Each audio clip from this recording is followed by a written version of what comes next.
So good morning or good afternoon, everybody, wherever you happen to be joining us today from. Welcome to another episode of Flood News at Noon. I am your host, Craig Fowler. And have you ever wondered, are you safe? Will this be the big one? Okay, I'm sorry. Got a little out of control there. I always wanted to start a video broadcast or one of our training videos as kind of a broadcaster or more of a fear monger, I guess. Because what they say, fear actually sells. But that's not what we're here today to sell fear. We're here today to educate. But the question still comes up: will this be the big one that floods your home? And how high is really my house above the water line? We have Hal Needham with us again today to provide an insight into elevation. Not only how important it is for adjusters to know these elevations, but also for agents and homeowners as well. He'll be here to answer the question, are we truly safe? No, we're not gonna get you that. We're not gonna impose the fear on you like that. So Hal, again, thank you for joining us today. For those who do not know Hal, I'm actually going to turn over to Julie to let Julie introduce Hal to the group. Go ahead, Julie. Okay. Dr. Hal Needham is a hazardous and resiliency scientist. For the past 16 years, he has worked with disaster-prone communities to better understand their risk to hazards like flooding, drought, and severe weather, while helping them make choices to improve resiliency. He runs the USurge project, which provides the first data-driven coastal flood risk analysis from Texas to Maine. Hal resides in Galveston, Texas, site of the deadliest natural disaster in U.S. history, but works extensively in communities along the Gulf and Atlantic coast. He has earned a Bachelor of Science degree from Penn State University and a master's and doctoral degrees from Louisiana State University. He joined the CNC family in 2018 and is the lead scientist at Flood Information Systems. Welcome, Hal. Oh, yes, welcome, Hal. Thanks, Julie and Craig, so much. I'm going to share my screen here and we'll get started here momentarily. In the first version of this presentation, I actually had some screenshots of King Kong versus Godzilla, and then I superimposed some flood levels on top of that. And Craig, hearing your awesome intro, I kind of wish I had left those in because it would have kind of stayed with the fear-mongering idea. But today I'm going to be talking about how high is my house above the water, important insights on elevation. So last year we had the most active tropical season on record. We had 30 named storms. In September, there was a storm named Tropical Storm Beta that was moving towards the Texas coast and threatening to flood Texas and Louisiana. As the storm moved closer, I live in Galveston, Texas. A lot of us here were concerned. The advisory from the National Hurricane Center read storm surge, which is saltwater flooding. The combination of a dangerous storm surge and the tide will cause normally dry areas near the coast to be flooded by rising waters moving inland from the shoreline. The water could reach the following heights above ground somewhere in the indicated areas if the peak surge occurs at the time of high tide.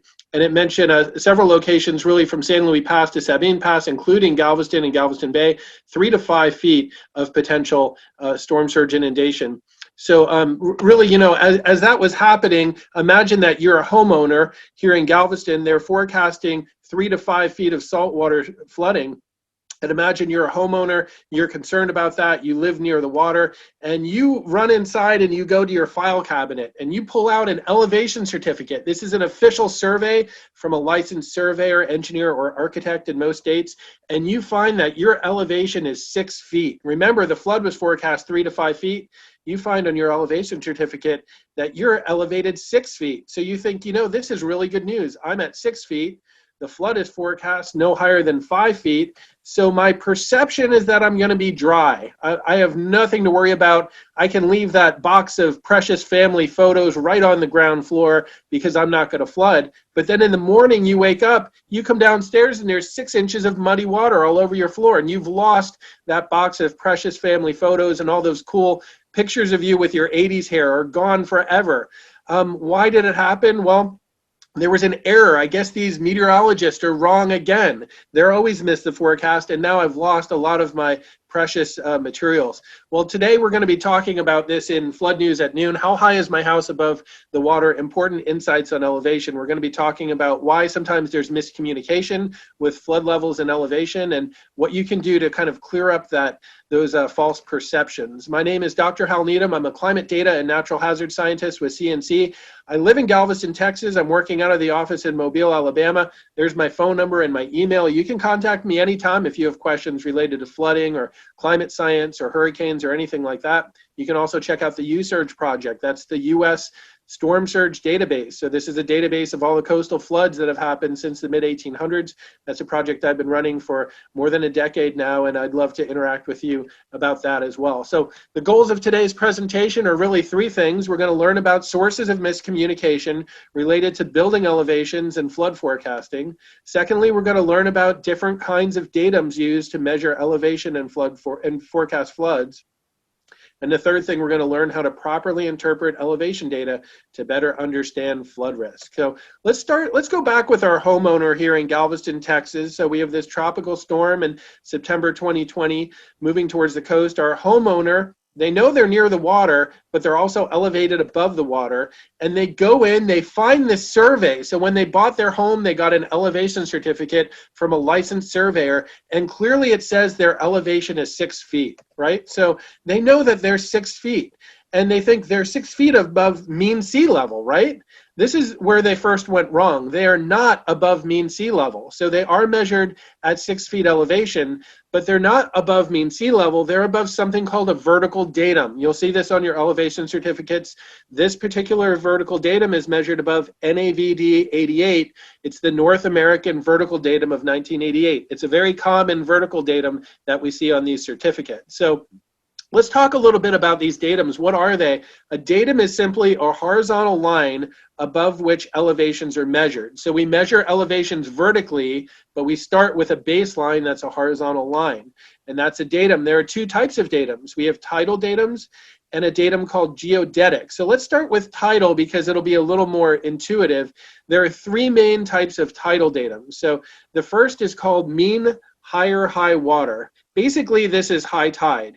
Some places get 2 high tides a day. Some places only get 1. If you get 2, this is the average of the higher high tides. If you only get 1 high tide a day, it's just your high tide line. So this is basically measuring elevation above high tide. A second tidal datum is called mean sea level. And this is where we have a tide gauge. For years, they measure the average water levels. And you take these average hourly water levels and you say, okay, over many years, the average sea level or the mean sea level is at this level right here, and we can measure elevations above that. The third type of tidal datum is called mean low or low water. If you're in a place that gets 2 low tides per day, this is the average of the lower of the 2 tides. If you only get 1 low tide per day, it's just taking your low tide. And again, this generally is talking about people in coastal environments. So if you live along the Gulf, if you live along the Atlantic, if you live near a bay or salt water, you get these tidal influences. So again, high tide, mean sea level, or basically low tide are 3 tidal datums. What are the common uses for these tidal datums? And I can't believe this. I feel a bit ashamed, but I'm throwing a quiz at you. Can you believe it? You came here to enjoy your lunch and hear a talk, and all of a sudden there's a quiz question. What are the common uses for tidal datums? 3 of these 4 are common uses. Let's start with the first one, finding high water marks from historic storms. Is that a common use for tidal datums? Yes, it is. So again, I mentioned before about how I build USurge. It's a U.S. storm surge database. This has high watermarks for hurricanes and tropical storms going back to the middle 1800s. And I just wanted to show you an example. This is the Great Miami Hurricane of 1926.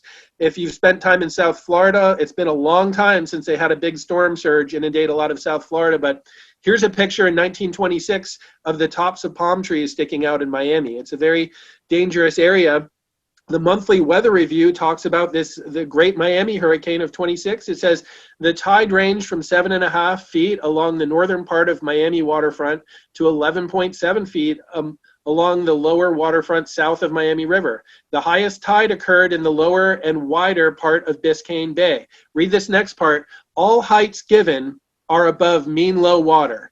They say at Miami Beach, the tide was highest over the southern part of the city, ranging from 10.6 feet on the ocean side to 6.4 on the bay side. All measurements at Miami and Miami Beach were carefully made, most of them being taken from watermarks inside buildings where the action of waves was not shown. Very accurate data. They didn't have internet, they didn't have cell phone, but they had rulers, they had tape measures, they had pens and pencils. They recorded these observations, and in this case, these numbers were measured above mean low water. It's very important to know what we're measuring above. And so in USurge, everything like that is documented, not only the water heights, but the datum or the reference mark above which they are measured. So what about the second thing, measuring elevations of buildings and roads? Actually, that is not typically a use for tidal datums, and we'll get back to that. However, predicting high water from approaching storms, typically that is measured above tidal datums.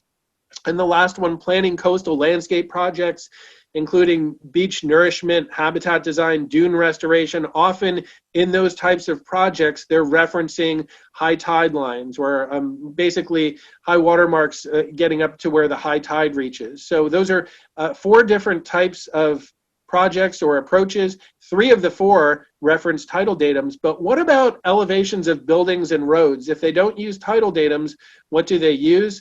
And that gets into our second type of datum called geodetic. So geodetic is just an abstract coordinate system with a reference surface that serves to provide known locations to begin surveys and create maps. You can think of it literally like an arbitrary line. It's not really tied to the sea level. It's an arbitrary line that never moves.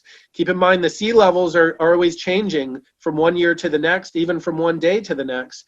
But these geodetic datums never change. The 2 most common geodetic datums are the National Geodetic Vertical Datum of 1929 or NGVD 29 and the one we mentioned before, NAVD 88. So these are 2 different types of vertical datums you may see on an elevation certificate. You can convert from one to the other.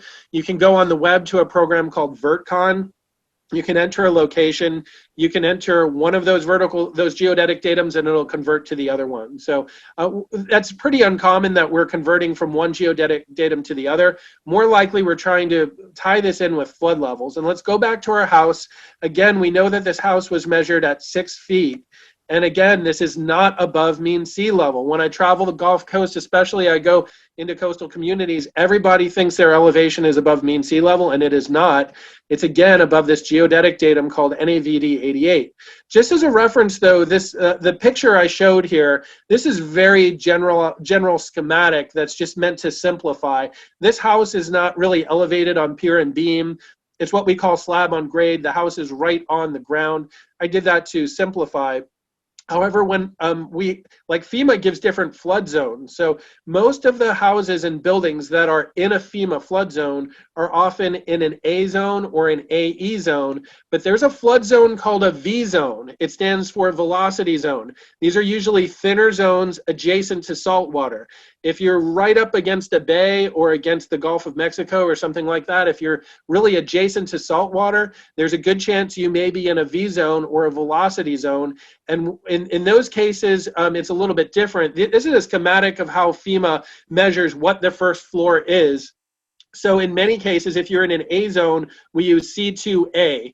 It's the top of the bottom floor. You see how it's mentioned here if you're at the top of the bottom floor. If you're in an A zone or an AE zone, this is most of the cases of people that are in a FEMA flood zone, it's going to be the top of the bottom floor. However, if you're in a V zone, you're going to measure the bottom of the lowest horizontal structural member. Basically, think of this elevated building, think of it with like beams. And if you're in a V zone, you're actually not measuring C2A. Your first floor is measured at C2C. It's the bottom of the lowest horizontal structural member. This image from Dauphin Island, Alabama can help us understand the difference. Again, C2A, if I was in an A zone or an AE zone, you can basically see where the porch, where you would maybe have a 3-inch threshold between that porch and the first floor, but it's essentially the bottom of the first floor is the first floor elevation if you're in an A zone. But in this case, look at this. This house is between the dunes and the Gulf of Mexico, right on the beach. They're surely in a V zone, and so because they're in a velocity zone, the first floor would actually be C2C. It's the lowest, basically the lowest part of that lower beam, the lowest horizontal member, if that makes sense. CNC has a lot of staff that have many years of adjusting experience, and they really help guide me, help me understand the difference in these designations. If you have questions, you can give me a shout, or I know CNC has a lot of folks that have a lot of training and experience with this. I just wanted to briefly touch on that because sometimes there's confusion just even looking at a house. Where do we measure the first floor? But for this schematic, again, we're talking a little more about climate science, about really these different flood levels climatologically. So we're going to keep it simple. The schematic just shows a slab on grade house where basically the first floor starts at the bottom of the door there. So again, we know from this elevation certificate, this house is 6 feet above this geodetic datum called NAVD88. But how does that relate to sea level? And that's a big question mark that a lot of people just don't know. In fact, like I said before, most people just assume their elevation is how high they are above mean sea level. Well, you can find out actually. You can go to Noaa Tides and Currents. The website is tidesandcurrents.noaa.gov. Noaa stands for the National Oceanic and Atmospheric Administration. You can click on a coastal state. If you're in a coastal state, I clicked on Texas. And then you can zoom into a local tide gauge. I zoomed into Galveston's tide gauge right downtown. And then from there, once I got into my tide gauge, I clicked on Station Home. And from there, the last one is I click on a drop-down menu that starts with tides and water levels. I clicked on Datum. And once I got into my datums, I got this sheet of the different datums for my city. This is case by case, it's site specific. The datum conversions for Galveston will be different than Mobile or Pensacola or Miami. And so when I started with my datum sheet, the datum is set to MLLW, that's mean lower low water. Basically, this is starting with my low tide level, but that's not what I want because my elevation certificate is measured above NAVD88. So I can change my datum here to NAVD88, which is what I want. And then you can notice here that the numbers change to 0 over here. Just a quick shout out for young scientists and young professionals. I grew up, I was very fortunate. My dad had a science background and he would help me with my math homework when I was like in middle school. I really struggled sometimes with algebra. And I'd always be in a hurry. I'd finish problem number 3 and be in a hurry to go to number 4. And he'd say, stop. You're not done until you go back and plug in your numbers and check your work to make sure that what you did makes sense. He would always stop me. And so that really helped me as a scientist. I always double and triple check my work.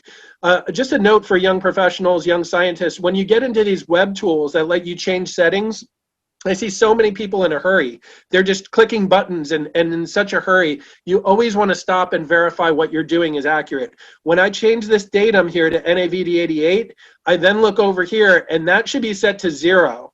If it's not set to 0, I maybe need to refresh my browser. I checked over here, this is set to 0, and these are all the conversions above or below that number. So make sure that you verify your work and you're doing it accurately. When NAVD88 in Galveston is 0, mean sea level is 0.52 feet. So Let's go back to our schematic here. This is interesting. And now the world is starting to come into focus.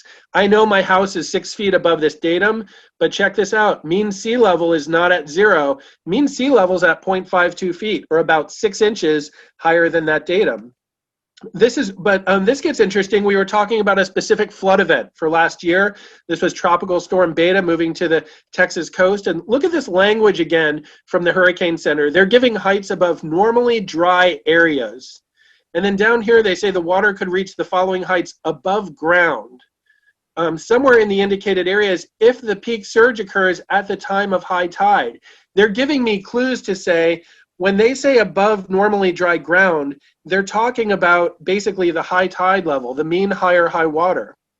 I go back to my datums, and I see that mean higher high water is 1.1 feet above my NAVD88 zero mark. So again, the world's coming into a little better focus now because I know that they forecast above the high tide line. But it actually gets even a little more focused than that, because remember when I changed my datums here to NAVD88? Look in the lower left of this screen. It says all of these datums were calibrated using tidal datum analysis from 1997 to 2001. The mean year there was 1999. We know that sea levels are rising rapidly along the Gulf Coast. I don't have time to get into a sea level rise climatology. If you just Google, or if you do a web search for Noaa sea, down here I said try a web search for Noaa sea level trends. For Galveston, I found in the 21 years from 1999 to 2020, relative sea level rise in Galveston went up 0.45 feet. Sea levels are rising in many of our coastal communities. The land is sinking or subsiding. So you can see what those trends are, what the trend is per year. And I found, wow, in 21 years, the sea level has come up 0.45 feet relative to the land in Galveston. And so I realized, wow, this mean higher high water mark here, this was for 1999. This was for a flood last year that was 21 years old, but I really want it for 2020. So does that make sense? This is an old, this was calibrated in 1999. I had to update it, and I know that sea levels have risen 0.45 feet. So for a flood last year, I basically took the mean high water and I added sea level rise, and I found, wow, the mean high tide last year was 1.55. So this is really important, because when the Hurricane Center talks about flood levels above normally dry ground, what dry ground are they referring to? Are they talking about this ground, or this ground, or this ground, or this ground? If our coastal communities were flat as a pancake, it would make things very easy. Because if the forecast was 3 to 5 feet above normally dry ground, I could call my friend across town and say, hey, the flood level could get 3 to 5 feet above ground for everybody. But our coastal communities and our inland communities are not flat as a pancake. They have topography. And so we have to know what we're measuring above. And the answer is right here. It's this ground. It's the mean higher high water. Basically, it's high tide adjusted for sea level rise. And look where we're starting to measure from. We're not measuring from 0. We're measuring from about 1.5 feet. And so again, this was our perception. Thank God I'm not going to flood. My building's at 6 feet and the flood's coming in at 5 feet. I'm going to be dry. And what actually happened was this. We had some errors. We basically were measuring our flood level. It was forecast above mean high tide with sea level rise. So it's starting from 1.55, not starting from 0. And this is the error in perception. In summary, as I travel the Gulf Coast, these specific numbers will change from place to place. But in general, people are 1 to 2 feet closer to the water than they realize. That's the general summary I can give you as I travel the Gulf Coast. My colleague Stuart Clark and I were working on a project in Key Allegro, Texas, down by Corpus Christi a couple years ago. And this is a key with several hundred houses on it. And FEMA guidelines required people to build to 6 feet above NAVD88 Datum in Key Allegro. As we went through the community, I was very disturbed, and you can see what I wrote in this report. There was high water in these grates all through the community. There was not a named storm or a hurricane offshore. This was in the month of May. It was a sunny day in May, and these storm grates were full. And my report here, I said, FEMA requires much of Key Allegro to be built 6 feet above NAVD88 datum. Although many residents may interpret this elevation as 6 feet above mean sea level, it's not. On the afternoon we measured, average water in the grates was 1.76 feet. In other words, people will tell you I'm 6 feet above the water, and I'm saying I just measured the water, it's almost at 2 feet. Your house is barely 4 feet above the water. So again, it's a difference in perception, but people are often 1 to 2 feet closer to the water than they realize. What happened last year during Tropical Storm Beta? It did make landfall as a tropical storm. There was flooding. This was a photograph I took here in Galveston. Buildings got flooded. But what we did here was we launched a community flood monitoring program where we went out and I got citizen science volunteers and I installed 2 flood meters on different people's properties. You see the one on the left, it's measured above NAVD88. The one on the right, it's measured above, it says AGL, above ground level. And we measured both of those. But that's important because you can see the water here at this marina got about 18, 19 inches above the bulkhead.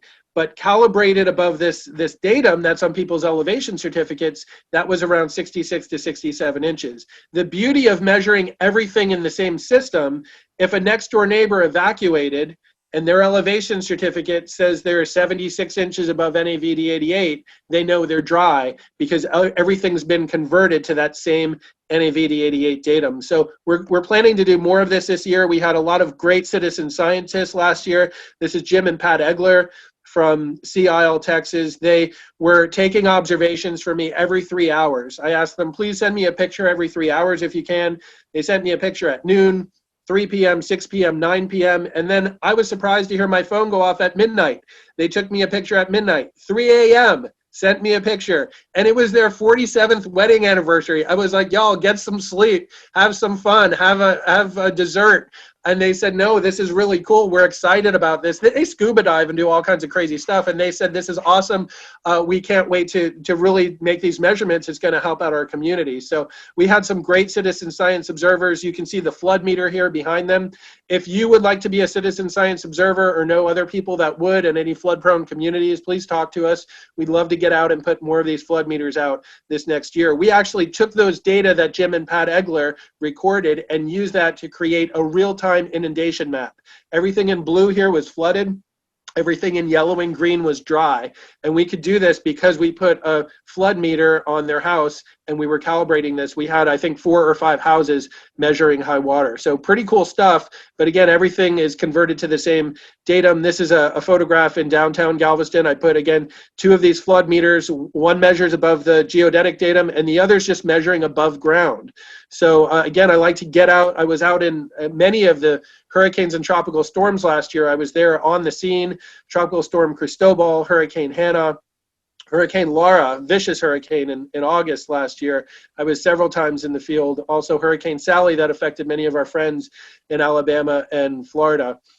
You know, like many of you, I was out actually in buildings measuring high water marks. This was a building in Southwest Louisiana, and you could see the scrapes on this wall. It came up to about 101 inches, and we could actually measure that. Now, this was measured above ground level. When I'm in the field, if I don't have an elevation certificate for that house, I've thought about going out with surveying equipment, but it just would be too labor intensive. For many of us, for many of you adjusters that are out there after a storm, you're measuring water level above ground level. That is like gold. Once we have that, after the storm, we can tie that into all these datums.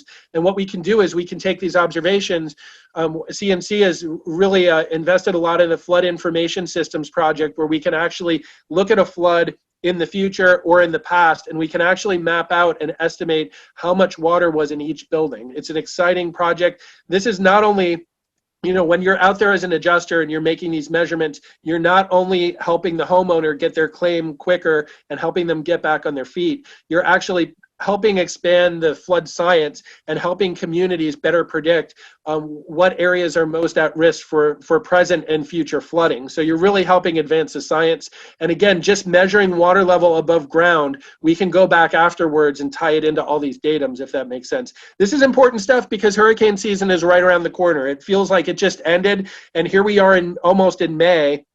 Hurricanes and tropical storms can form as soon as May. In fact, this year in the middle of May, the Hurricane Center is going to start releasing daily bulletins because the last several years we had named storms in May. Hurricane season officially starts June 1st and runs through the end of November. You can see here this climatology graph of the frequency of named storms and hurricanes through the season. Really, the peak of the season is August, September, October. But again, hurricane season officially starts June 1st, and we sometimes get named storms in May. Don't get surprised by June. The Gulf opens for business early. This is a climatology of areas of origin and tracks for June hurricanes, and the Gulf is actually more active than the Atlantic in the month of June. So we've seen some big time flood events in Gulf Coast history in the month of June. So this is just 6-7 weeks away. We're going to really be getting into the beginning of the hyperactive flood season. So it's something to be prepared for. We're expecting a more active than usual flood season this year, and that has to do with something called teleconnections. Teleconnections are basically looking at temperatures and conditions in one area and how that may affect storm development in another area. We have the main development region. This is basically the Caribbean over through the tropical Atlantic. That's running warm. That actually tends to stay warm or cold for 2 to 3 decades at a time. It's something called the Atlantic multidecadal oscillation. It's been running warm on average since 1995. That's why we've had so many hyperactive seasons in the last 25 years or so. It's continuing to run warm. We don't know exactly when it'll shift back to cold, but for now, the Atlantic's running warm. And another teleconnection we look at is ENSO, or the El Nino Southern Oscillation. That's an area of the equatorial Pacific. When that is running cold, we're in a pattern called La Nina. And the connection between the Pacific and the Atlantic, when the equatorial Pacific is running warm, we tend to get more thunderstorms in the Pacific and more wind shear or crosswinds knocking down hurricanes in the Atlantic, Caribbean, and the Gulf. When the Pacific is running cold like it is now, we tend to see more hurricane activity in the Atlantic. So again, we have a warm tropical Atlantic, a cold tropical Pacific. That tends to point towards more active hurricane seasons. There's a lot going on in this graph. Just look at the red box that I created. This is looking at 3-month windows. So ASO means August, September, October. And this is the forecast. This is coming out of Columbia University and some other groups. But basically, they're forecasting the likeliness for La Nina, which is blue, El Nino, which is red, or neutral, which is gray. And looking at the heart of hurricane season, August, September, October, most likely we'll either see La Nina or neutral conditions. It'll be less likely that we see El Nino. That means we should see average or above average hurricane activity in general in the Atlantic. A lot of people talk about the number of storms, but not that many people talk about where they're going to track. I think that's as important or more important than how many storms. There's something called the North Atlantic Oscillation. When that's in a positive phase, the Bermuda High shifts east, and a lot of these hurricanes stay out to sea. When it's in a negative phase, the Bermuda High shifts west, and a lot of these storms tend to track closer to the Caribbean and the United States. Last year, we had a warm tropical Atlantic, cold tropical Pacific, and we were in a negative phase for the NAO. Everything pointed towards a very active and high impact season, and that's exactly what we got. What will be the phase of the NAO this year? It's too early to tell. We have to look at the index numbers for the month of May and June. So we need at least another month or so to get an idea of the tracking pattern for these hurricanes. So we just don't know yet about the tracking, but we know that we're forecast to have an active season. Typically, we get 12 named storms per year, 6 hurricanes, 3 major hurricanes. I like to look at the seasonal forecast for Noaa and for Colorado State University. So they're two very credible groups. They're both predicting more than normal named storms. Noaa says 14, CSU says 17, and they're both predicting more than average number of hurricanes, with Noaa at 7, CSU at 8. Number of major hurricanes, they're at 3 and 4, which is close to the climatological average. Again, we're unsure about tracking forecast. Credible science points towards an active season as far as the number of named storms, but check back in late May or June and we'll get a better picture about the tracking from the North Atlantic Oscillation. Everyone, again, my name is Dr. Hal Needham, climate data and natural hazard scientist with CNC. Give me a shout. You can always call me, text me, shoot me an email. I love the interaction with everyone. It's so important to me that what I'm doing is very applicable. The reason I chose this topic today is probably the biggest question I got last hurricane season were people wanting to know, how high am I above the water? Is water going to flood my house? And if so, when? And I saw there was a lot of confusion with how high people are above the water. So that's why I chose this topic for today. I'd love to, again, interact over the phone or over email or anything like that. And if we have time right now, I'd love to take a few questions and continue the discussion as well. Thanks for your attention, everyone. I know it's a lot of Zoom and a lot of Ring Central calls, and I appreciate everyone hanging in there through the whole presentation. Hey, Al, we do have one question. The question is, shouldn't the elevation certificate mention possibility of error due to year, etc.? Oh, possible error due to like the year that it was taken? Yes. Yeah, that's interesting, and I'm glad you mentioned that, because it's sometimes we look at these elevation certificates like gospel, like this is absolutely 100% accurate. You'd be surprised by how many mistakes there are sometimes in elevation certificates. So depending the year when it was taken, depending on, sometimes honestly people are measuring above the wrong thing or making an error. So if you think that your elevation certificate may be wrong, this flood information systems project that we're launching, one of the things it provides is some checks and balances where we can basically look at someone's elevation certificate, get an idea if it may be wrong.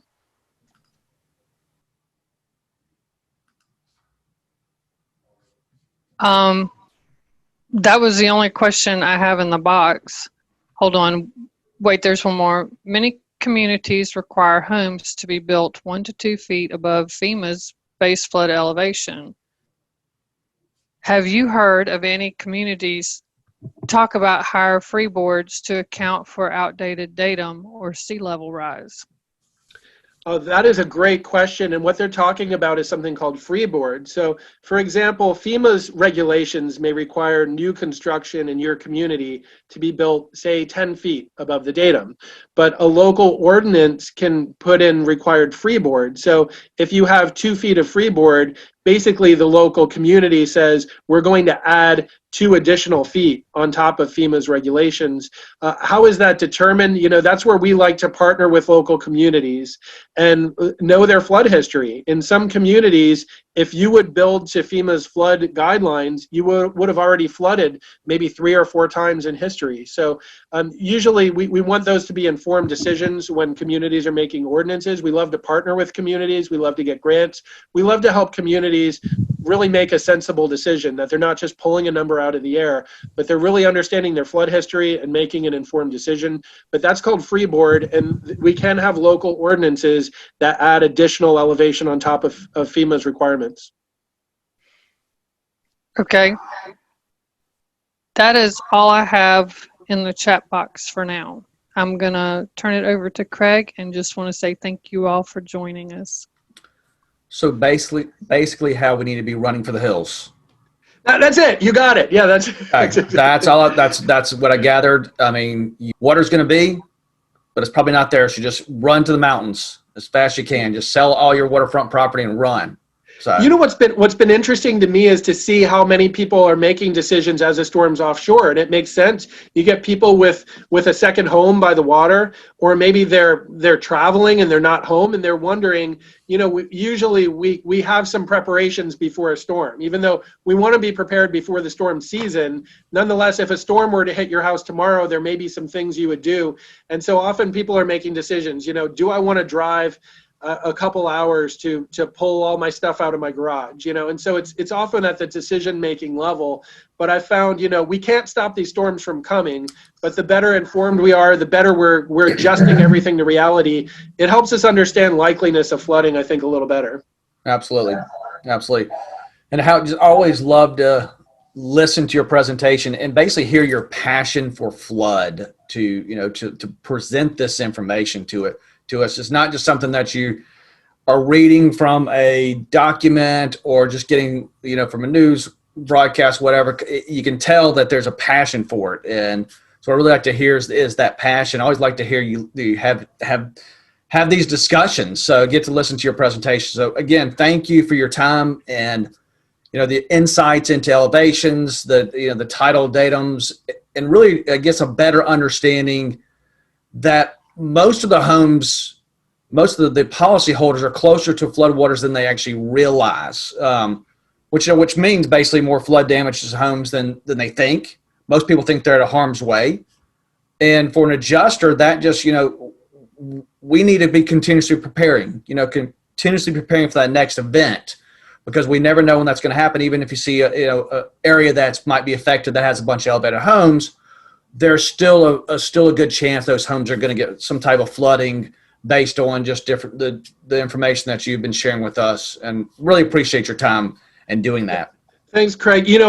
Adjusters are out there and they're educated professionals working face-to-face with the homeowners, and that can help educate people to see you're a lot closer to the water than you realize. Or this flood event that you think as a freak flood event, your home is actually only 4 feet above the water. It doesn't take that much flood water to get in your house. So this can help people make decisions on maybe elevating their home or just informed decisions on their property.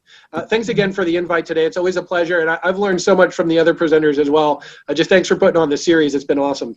No, appreciate it. And we want to, thank everyone for their time, basically from Hawaii to the East Coast. I know a lot of people take off for lunch to be on these. A lot of people are probably just waking up, having their first cup of coffee to listen to these episodes, but it's just an opportunity to come together and have these conversations about different flood perspectives and talk with different leaders in the flood industry and help everybody kind of get an understanding of the reason why things are done a certain way and get more information. The more the information, the better we become educated, the better we can be out in the field as an adjuster and how we do our jobs in the flood realm. So one thing I will remind everybody that we do record these sessions. These sessions will be hosted on our YouTube page or YouTube channel later once they're edited and actually placed on our YouTube channel. So if you can see this link here that I've uploaded, I've added, here is the link. But if you do go to YouTube and you just type in CNC Catastrophe National Claims and join our channel, then that way you can actually revisit these presentations at any time later on. You can actually share them with people that may want to actually share these presentations and listen to this information. So also, one last thing I'll point out, make sure you're checking our webpage for upcoming training and continuing education. Like the Flood News at Noon, we have a post on there, the list of our presenters as they're coming up. We also list of our training that's going on, especially with our Xactimate X1, Level 1, and Level 2 certifications, which are actually being taught by some of our Xactimate certified and affiliate trainers here in-house. So again, that's all I have for now. That's the little announcements I want to make to everybody. Look forward to seeing everybody again in 2 weeks. And Hal, thank you again for your time. We appreciate your insight. And we'll see everybody in 2 weeks. Y'all have a great weekend, and we'll see you then. Thank you, everybody.